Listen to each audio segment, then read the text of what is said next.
Welcome to our tutorial on mirror components. First, let me edit the local pattern feature. Right-click, Edit Feature. Let's clear Direction to.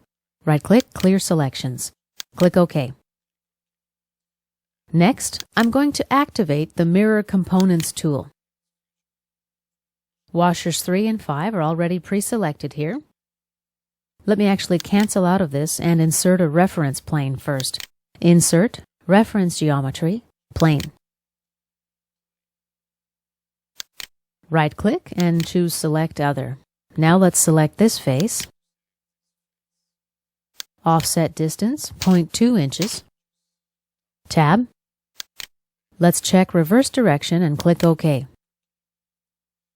Now let's go to Insert, Mirror Components.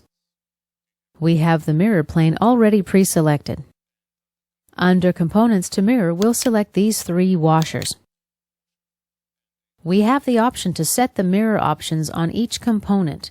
The mirrored component can have a left and right version, or the instance can be used on both sides.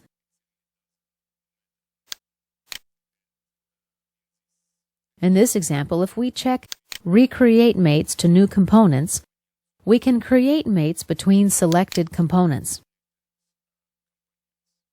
We also have the option to copy custom properties. At this point, I'll click Next. As you see, we've arrived at Step 3, skipping Step 2 in this case.